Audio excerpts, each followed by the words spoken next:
आपका वज़ीर आज़म आपके साथ इस प्रोग्राम में आपकी कॉल्स का सिलसिला जो है वो जारी है। नंबर आपकी स्क्रीन पर भी आ रहा है 0519224900। हमारे साथ अगले कॉलर। अस्सलाम वालेकुम जी। वालेकुम सलाम जी, कौन सा बात कर रहे हैं, कहाँ से? आरिफ महमूद भट्ट गुजरांवाला से। जी आरिफ साहब, क्या सवाल है जी? मेरा सवाल है कि मैं गुजरांवाला में 32 साल से करप्शन के खिलाफ जहाद कर रहा हूँ।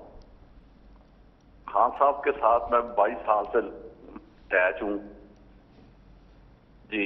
और गुजरांवाला कारपोरेशन में 2 साल जब से ये दोबारा कारपोरेशन बहाल हुई थी 2017 में, जो मेयरशिप आए थे उन्होंने जो करप्शन की है, मुझे उन्होंने पहले अपनी सीट से उतार दिया। जब आपकी दौर वापस आया, वो चेयरमैन वापस गया तो मुझे लगाया गया और वो कहा गया कि आपने करप्शन पकड़नी है। मैंने करोड़ों रुपए की करप्शन पकड़ी है कारपोरेशन में, जिसकी मुझे सिला ये दिया गया कि मुझे पहले कहा गया कि आप ये बाज आ जाएं इस काम से।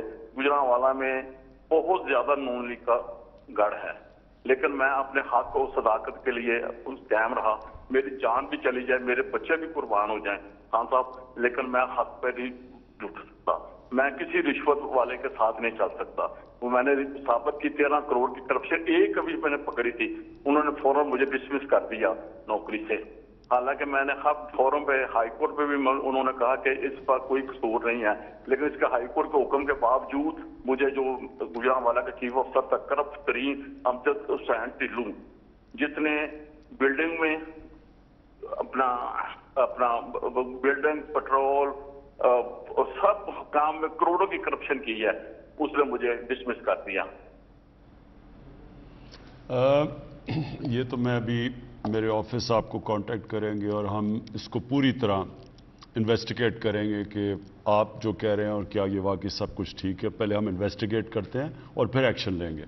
लेकिन मैं आप सबके लिए जो मेरे पाकिस्तानी आप ये देख रहे हैं, ये अपने जहन में डाल रहे हैं कि एक करप्ट माशरा तरक्की नहीं कर सकता। दुनिया के अंदर मैं ये बार बार एक चीज़ लोगों को समझाता हूं कि दुनिया में जो खुशहाल मुल्क है उसने करप्शन के ऊपर काबू पाई है, वहां कानून की बाला हुक्मरानी है। ताकत की हुक्मरानी नहीं है, कानून की हुक्मरानी है। कानून की हुक्मरानी होती है तो करप्शन खत्म होती है। देखें, एक होती है करप्शन छोटे लेवल पे। छोटे लेवल की करप्शन लोगों को तंग तो करती है, मुल्कों को तबाह नहीं करती। मुल्क को तबाह करती है जब प्राइम मिनिस्टर बैठ के करप्शन शुरू करता है और मेरे वजीर। जब हम शुरू करते हैं नीचे तक, हम किसी को करप्शन से नहीं रोक सकते। हम बल्कि क्योंकि हम जब करप्शन करते हैं, हम वो करप्शन के जो रोकने वाले इदारे हैं उनको पहले हम कमजोर करते हैं, क्योंकि हमने चोरी करनी होती है, वो फिर बाकी को किसी को भी नहीं पकड़ सकते। नतीजा ये होता है कि वो सारा मुल्क की तबाह हो जाता है। ये एक ज़रूर मैं फिर दोहराता रहता हूँ एक चीज़। एक है पैनल बनाई है यूनाइटेड नेशंस के सेक्रेटरी जनरल ने, उसको कहते हैं फैक्ट आई पैनल। इस पैनल ने बड़ी मेहनत करके रिसर्च करके वो एक नतीजे आए हैं सामने, और वो आप ये समझ जाएं कि जो इनकी फाइंडिंग्स हैं वो बताती हैं कि गरीब मुल्क गरीब क्यों हैं। उस फाइंडिंग के मुताबिक गरीब मुल्क या डेवलपिंग वर्ल्ड से हर साल 1000 अरब डॉलर उधर से चोरी करके मनी लॉन्ड्रिंग होके ऑफशोर अकाउंट्स में और बड़ी बड़ी लंदन जैसी मेफेयर जैसी प्रॉपर्टीज में ये गरीब मुल्कों से पैसा जाता है वहां अमीर मुल्कों में। गरीब मुल्क गरीब होते जा रहे हैं, अमीर मुल्क अमीर होते जा रहे हैं। इनका चोरी का पैसा सारा उधर चला जाता है। जिस तरह जब अंग्रेज आया हिंदुस्तान में, तो मुगलों के दौर में हिंदुस्तान सुपर पावर समझी जाती थी दुनिया की। 24% दुनिया की जो दौलत थी वो हिंदुस्तान में थी। जो 24% दुनिया का जीडीपी हिंदुस्तान का था। जब वो अंग्रेज 200 साल के बाद छोड़ के गया तो हिंदुस्तान का 3% शेयर रह गया था दुनिया के जीडीपी में। सिर्फ 3% दौलत हिंदुस्तान की थी। बाकी जो इंग्लैंड था उसकी 24% हो गई थी। तो यहां से पैसा सारा जो चोरी करके लूट के उधर चला गया। अब यही करप्ट जो हुक्मरान हैं और जो उनके साथ साथी हैं वो यही कर रहे हैं सारे गरीब मुल्कों से। हर साल पैसा चोरी होकर उनका अमीर मुल्कों में चला जाता है। जो नौकरियां यहां निकलनी होती है वो नौकरियां उधर होती हैं। ना यहाँ हम अपने लोगों को तालीम दे सकते हैं, ना इलाज करवा सकते हैं, क्योंकि पैसा चोरी। और फिर रुपए के ऊपर प्रेशर, क्योंकि डॉलर खरीद के बाहर भेजने होते हैं।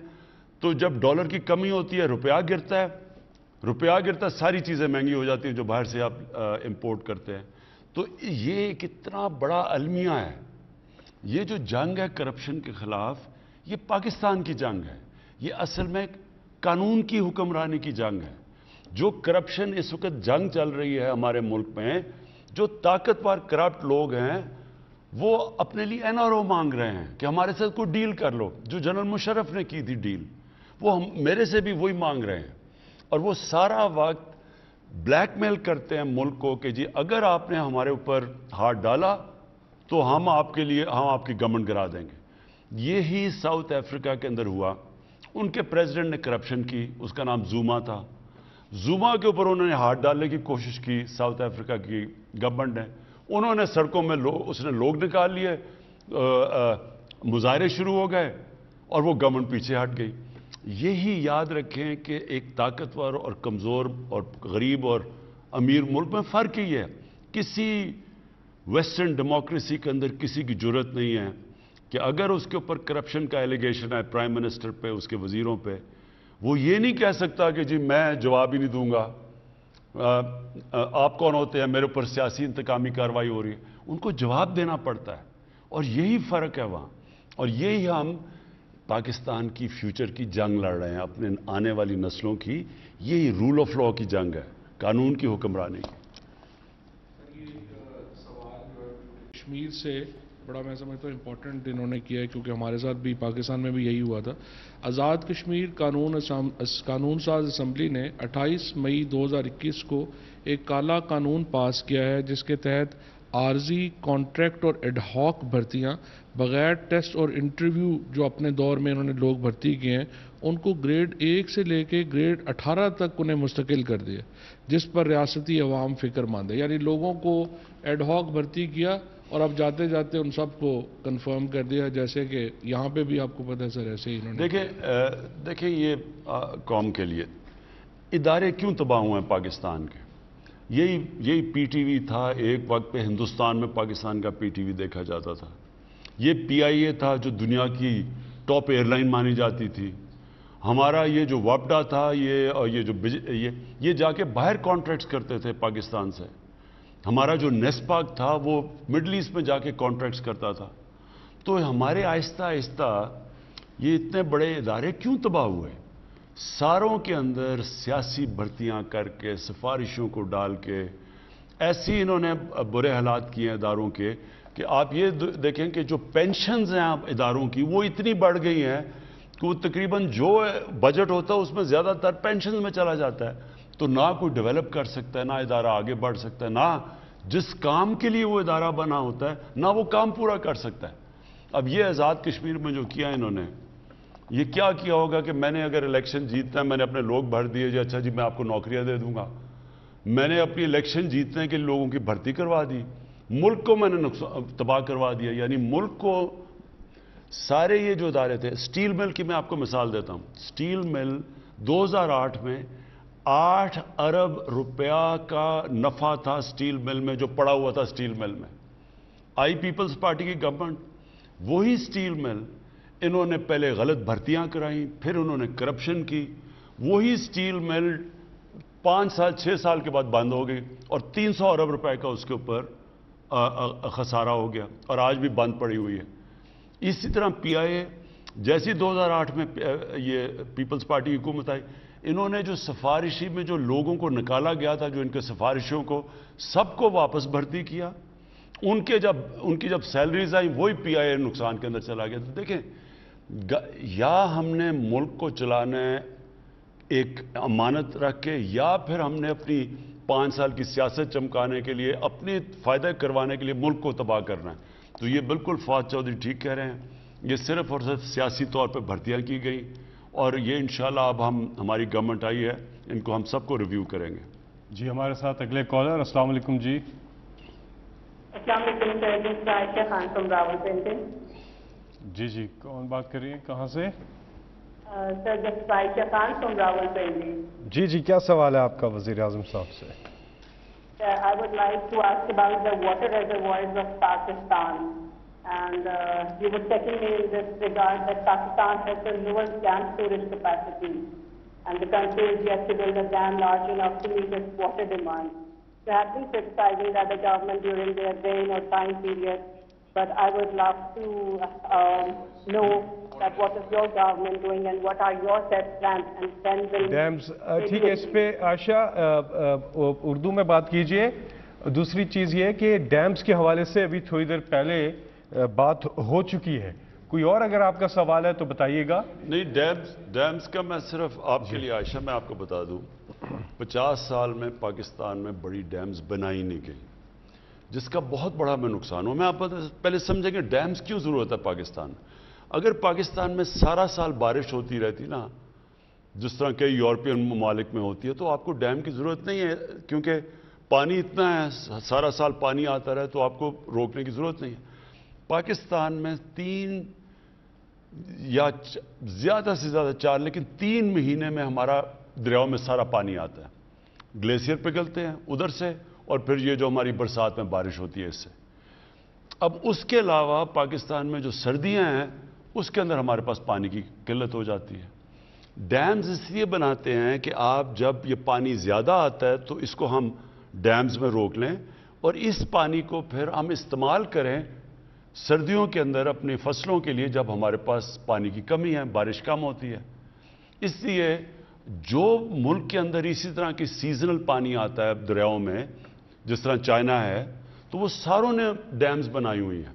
हमने 50 साल पहले 2 बड़ी डैम्स बनाई थी, उसके बाद हमने कोई डैम्स बनाई नहीं इस मुल्क में। चाइना ने जितनी हमारी 2 तरबेला और मंगला बड़ी डैम्स है, चाइना के पास 5000 बड़ी डैम्स है। टोटल उनकी डैम्स 80,000 है, लेकिन 5000 बड़ी डैम्स बनाई हैं उन्होंने, वही पानी रोकने के लिए। और इसलिए ही वो 1.25 अरब लोगों को अनाज दे सकते हैं, उनके पास कैपेसिटी है, क्योंकि वो पानी उन्होंने पानी अपना बचा लिया है। अब हम 10 नई डैम्स बना रहे हैं। 10 सालों में इंशाल्लाह पाकिस्तान में 10 डैम्स होंगी, जिसमें 2 बड़ी डैम्स हैं, बाशा और दासू डैम। इससे जो पानी हम बचाएंगे, आप ये सोचें कि जितना अभी हमारे पास पानी है, इससे दुगना पानी हमारे पास आ जाएगा। और वो हमें पानी की इसलिए ज़रूरत है कि हमारी आबादी तेज़ी से बढ़ रही है। पाकिस्तान तो अनाज दुनिया को बेचता था, आज हमें गंदम दुनिया से इंपोर्ट करनी पड़ती है। पिछली बारी हमारी गंदम की प्रोडक्शन पाकिस्तान की तारीख की सबसे ज़्यादा हुई, हमारी चावल की प्रोडक्शन पाकिस्तान की तारीख में सबसे ज़्यादा हुई, हमारी मकई की पाकिस्तान में सबसे ज़्यादा हुई। उसके बावजूद हमें इंपोर्ट करनी पड़ी है गंदम। 40 लाख टन गंदम हमने इंपोर्ट किया है। और जब बाहर से हम चीज़ें मंगवाते हैं, हमारा डॉलर भी खर्च होता है, हमारे वो, और बाहर अगर महंगी हो तो वो यहाँ महंगाई भी हो जाती है। इसलिए अब हमें सोचना पड़ेगा कि आगे हमारी बढ़ती हुई आबादी को हमने कैसे उनके लिए अनाज पूरा करना है। उसके लिए डैम्स बहुत ज़रूरी है। और ये जो डैम्स हम जब 10 सालों में 10 डैम्स बन रही हैं, इनसे फ़ायदा ये होगा कि जितना अभी हमारे पास पानी है, इंशाल्लाह इससे दुगना पानी हो जाएगा हमारे किसानों के लिए। जी, अगले कॉलर से हम बात करेंगे। अस्सलाम वालेकुम जी। अस्सलाम जी, कौन बात कर रही हैं? जी, मैं हिरा तारिक बात कर रही हूँ अटक सिटी से। जी जी सर, मैं सऊदी अकामा होल्डर हूँ। हम पिछले 1 साल से पाकिस्तान में स्टक हैं due to suspension of flight. जो ओनली ऑप्शन जो अवेलेबल है हमें इस वक्त, वो क्वारंटीन की है थ्रू 3rd कंट्री, जो कि हाईली एक्सपेंसिव है। अभी आपसे रिक्वेस्ट है कि आपके पर्सनल रिलेशन भी हैं सऊदीया के साथ, वो आपका बहुत रिगार्ड भी करते हैं, तो उनसे बात की जाए कि अगर अफगानिस्तान जैसी कंट्री के लिए डायरेक्ट फ्लाइट्स ओपन हैं और हम लोगों ने रिकमेंडेड डोजेस भी लगा ली हैं वैक्सीन की, तो उन लोगों ने अभी तक फ्लाइट्स हमारे लिए क्यों ओपन नहीं की हैं? अब बच्चों के स्कूल्स भी खुल गए हैं, ऑफिसेज भी खुल गए हैं, और अब हमारे लिए बहुत परेशानी हो रही है। और हम जैसी बहुत सी फैमिलीज यहाँ स्टक हैं पाकिस्तान में। जी, मुझे इसका पूरी तरह इल्म है। मैंने अभी जो सऊदी एम्बेसडर आए थे, उन सऊदी फॉरेन मिनिस्टर आए थे, ان سے میں نے پوری تفصیل میں بات کی اور میں نے پیغام دیا شیخ محمد کے لیے کہ ہمارے بہت زیادہ لوگ متاثر ہوئے ہیں، تو ان کے لیے ان کے جو بھی مسئلے مسائل اور بھی مسئلے مسائل تھے فلائٹس کے علاوہ، تو انہوں نے مجھے شیورٹی تو دیا کہ وہ جب وہ واپس انہوں نے جانا تھا تو انہوں نے شیورٹی دی تھی کہ وہ انشاءاللہ یہ ہمارا مسئلہ حل کریں گے۔ جی آپ کال کر رہے ہیں 051-922-4900 پہ۔ اگلے کال ہے ہمارے ساتھ۔ جی السلام علیکم۔ جی السلام علیکم جی کون صاحب؟ جی راجہ صابر بات کر رہا ہوں اسلام آباد سے۔ جی کیا سوال ہے آپ کا جی وزیر اعظم صاحب سے؟ میرے پرائم منسٹر صاحب سے چھوٹے چھوٹے سے دو عوامی نوید کے سوال ہیں۔ ایک تو حالیہ بجٹ میں گاڑی کی قیمت میں کمی کی گئی تھی جس سے عوام کو ابھی تک کوئی فائدہ نہیں منتقل ہو سکا، کیونکہ خطے میں سب سے مہنگی گاڑی جو پاکستان میں فروخت کی جا رہی ہے اور گاڑیوں کی روسیٹی بھی نہیں دے، اصل رقم دینے کے بعد بھی ابھی تک بھی آن پہ گاڑی مل رہی ہے جبکہ اصل قیمت پہ نہیں مل رہی۔ اس پہ ذرا وزیر اعظم صاحب بتائیے گا۔ اور دوسرا سوال میرا یہ ہے کہ پاکستان سے بینک کے ذریعے علاج اور پڑھائی کے علاوہ کوئی رقم بیرون ملک میں منتقل نہیں ہو رہی۔ کوئی پراپرٹی یا کاروبار کرنا چاہتا ہے تو بینک تعاون نہیں کرتا، جس کے لیے لوگوں کو غلط راستہ استعمال کرنا پڑتا ہے۔ آپ خود کہتے ہیں جو جائز فائلر ہیں، جو ٹیکس پیئر ہیں، وہ کاروبار کر سکتے ہیں۔ اس بارے میں بھی اسٹیٹ بینک اور ایف بی آر کے چیئرمین سے ہدایت دی گئی ہے تو جو جائز کام کرنا چاہتے ہیں ملک سے باہر اپنا کاروبار پیسہ انویسٹ کرنا چاہتے ہیں اس پہ میرا تفصیل عوام آپ سے جاننا چاہتے ہیں۔ دو سوال ہیں۔ ایک یہ کہ جو گاڑیوں کے اوپر ہم نے ٹیکسز نیچے کیے، ان کی قیمتیں نیچے آنی چاہیے تھیں، یہ میں فوری طور کے اوپر اس کو چیک کروں گا کہ انہوں نے کیوں نہیں گاڑیوں کی قیمت نیچے لے کے۔ دیکھیں ہم نے سوچا یہ کہ جو 1000 سی سی سے کم گاڑیاں ہیں ان کے اوپر ہم نے ٹیکس کم کر دیا تاکہ وہ عام آدمی یعنی ہماری مڈل کلاسز استعمال کرتی ہیں تاکہ ان کو سستی گاڑی پڑے۔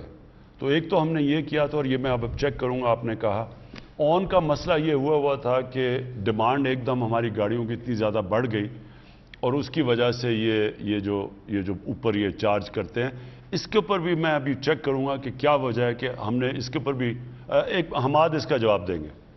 وزیر اعظم صاحب، جو ہم نے گاڑیوں پر ٹیکسز کم کیے ہیں، گاڑیوں کے مینوفیکچررز نے تو اتنے ہی آگے قیمتیں نوٹیفائی کر دی ہیں نیچے، لیکن یہ جو بتا رہے ہیں وہ آن کی بات کر رہے ہیں، اور اس وقت مارکیٹ میں جتنی سپلائی ہے گاڑی کی اس سے کہیں زیادہ مانگ ہے، اور ایک یہ بلیک مارکیٹنگ کا ایک مینس ہے جو آیا ہوا ہے۔ اس میں بھی ہم نے پچھلے سال ایک قدم یہ اٹھایا تھا جس سے کچھ فرق بھی پڑا کہ اگر آپ 6 مہینے کے اندر ہی نئی گاڑی لے کے آگے بیچتے ہیں کسی اور کو تو آپ کو ایک ٹیکس دینا پڑتا ہے جو 1.5 لاکھ روپیہ، اس سے کچھ آن کی شرح میں کمی آئی ہے۔ لیکن اچھی خبر یہ ہے کہ بڑی تیزی کے ساتھ ہمارے کار مینوفیکچررز اس ڈیمانڈ کے نتیجے میں اپنی سپلائی بڑھا رہے ہیں۔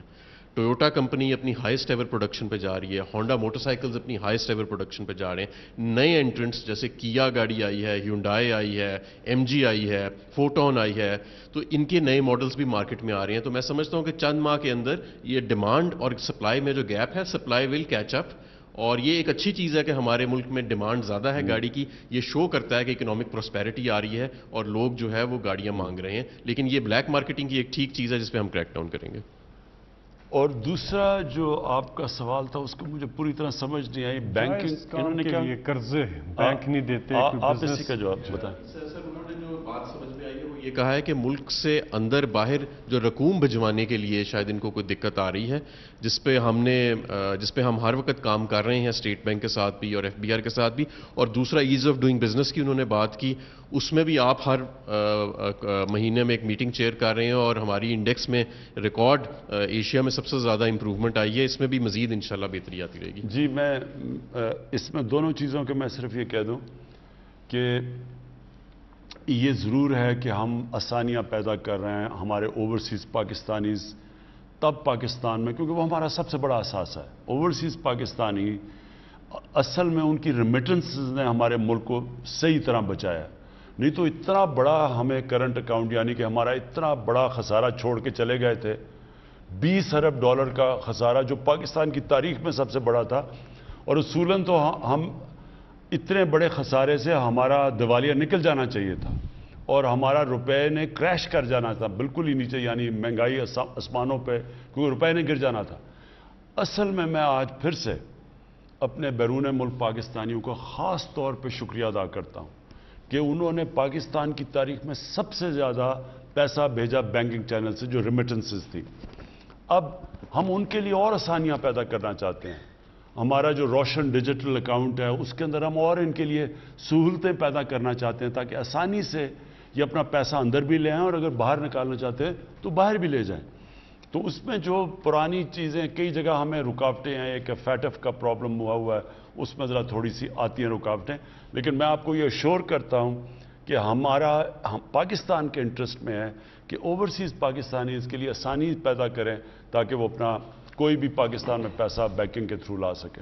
ان کے ایک کوشچن کا وزیر بینک سے قرضہ لیتے ہیں یا پیسے باہر بھیجتے ہیں تو لیگل مینز سے بھیجنے والوں کے لیے بڑی رکاوٹیں ہیں، جبکہ انلیگل مینز سے بھیجنے کے لیے آسانیاں ہیں کہ کوئی ناجائز طریقے سے بھیجتا ہے، بینکنگ چینل سے نہیں بھیجتا۔ وہ کہہ رہے ہیں یہ رکاوٹیں جو ہیں اسٹیٹ بینک کو چاہیے کہ وہ دور کریں۔ اب میں اس کا یہی میں آپ کو کہہ رہا تھا، ہماری کوشش تو یہی ہے، لیکن میں حماد کو کہوں گا ذرا اس کو جواب دیں۔ اس میں سر کیونکہ کچھ فیٹف کے کمپلائنس کے ایشوز تھے جو کبھی کبھی ایز آف ڈوئنگ بزنس یعنی کاروبار میں آسانی کے ساتھ کلیش کر جاتے ہیں، لیکن بہرحال وہ بھی ہماری ذمہ داری ہے اور ہم نے فیٹف کی کمپلائنس کو فی الحال جو تھی وہ کچھ ترجیح دی تھی، but at the same time State Bank of Pakistan جو ہے وہ نئی اسکیمز لا رہا ہے جہاں پہ پیسے کا اندر آنا اور جانا ڈیجیٹل مینز کے ذریعے جو ہے وہ آسان ہوئے گا۔ پہلے بھی کافی آسان ہوا ہے، ہماری ریمیٹنسز 23 ارب، ہم جب آئے تھے 21 ارب ڈالر تھیں، اب 29 ارب ڈالر کے قریب ہم نے کلوز کیا ہے، تو کچھ آسانی آئی ہے اور کچھ ہم کریک ڈاؤن انلیگل کے اوپر بھی ہم نے بڑا میسو سکیل پہ شروع کیا ہوا ہے۔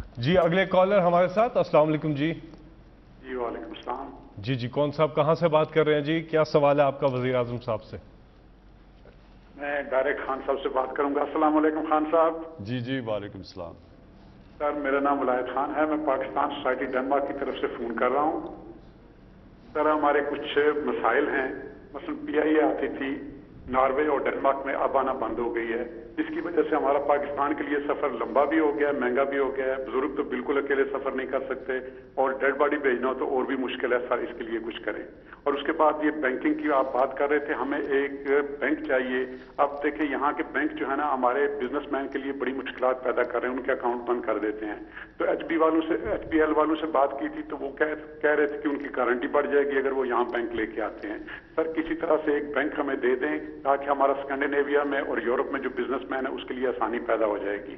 اور تیسری بات یہ ہے سر کہ جو انٹرا پارٹی الیکشن ہو رہے تھے ڈنمارک سے، اس میں ہمیں مسئلہ پیش آیا ہے، اس وقت بے قاعدگی تھی تو ہم نے شور مچایا، تو پتہ نہیں کیا بات ہے، وہ ہماری بات نہیں سنتے انصاف پینل والوں کی۔ ہم نے تو ہزاروں ممبر بھی بنائے ہیں، ہم پاکستانی یعنی ممبر ہیں پی ٹی آئی کے، وہ ایسے ہیں جیسے وائس رائے بنے ہوئے ہیں۔ انہیں کہیں کہ اب انہوں نے جو نئی ڈیٹ دی، پہلی انہوں نے انکوائری نہیں کی کیا مسئلہ تھا، اب انہوں نے جو نئی ڈیٹ دی ہے وہ محرم کی 5 تاریخ کو دے دی ہے، 16 اگست کو۔ ہم کہہ رہے ہیں ایک ہفتہ آگے کر دیں، کیونکہ اہل تشیع ہو یا سنی ہو کوئی بھی ہو، ہم ان دنوں میں عبادت کرتے ہیں، رات کو محفلوں میں جاتے ہیں، تو بہتر ہوگا کہ ایک ویک آگے کر دیں الیکشن اور اچھے طریقے سے الیکشن کرائیں، فیئر ہو کر سب کے لیے۔ تیسرا جو آپ کا وہ تو بڑا آسان ہے، میں وائس رائے صاحب سے کہوں گا کہ آپ کی ضرور بات پہنچاؤں گا کہ آگے ڈیٹ بھی کریں اور آپ سے پورا سنیں آپ کی جو پلی ہے آپ کی۔ پہلی جو 2 چیزیں ہیں، پی آئی اے کا ہمیں تھوڑا سا مسئلہ ہے، ہم تقریباً کمپلائی کر چکے ہیں، وہ جو آیا تھا پائلٹ لائسنس کے اوپر جو مسئلہ آیا تھا، ہمیں امید تو ہے کہ اب واپس ہمیں فلائٹس کی اجازت مل جائے گی، اور مجھے پتہ ہے اوورسیز پاکستانیز کے لیے یہ بڑا مسئلہ بنا ہوا ہے۔ اور دوسرا بینک کا، میں خود آج جو آپ نے اب بات کہی ہے کہ بالکل ٹھیک کہتے ہیں، ابھی میں ازبیکستان گیا تھا تو وہاں بھی یہ ڈیمانڈ آئی کہ ہمارا ایک بینک ہونا چاہیے، جو بزنسز وہاں تھی پاکستانی جو بزنس کرتے ہیں، انہوں نے کہا وہاں بینک اگر ہو پاکستان کا اور ہم کوشش کریں نیشنل بینک کو وہاں لے جانے کی تو آسان ہو جائے گا بزنس کرنے کے لیے۔ تو انشاءاللہ میں یہ اسکینڈینیویا کے اوپر بھی بات کروں گا۔ جی اسی سے جڑا ایک سوال ہیں سوچی کہ اوورسیز کو ووٹنگ کا کب تک جو عمل ہے وہ کمپلیٹ ہو جائے گا؟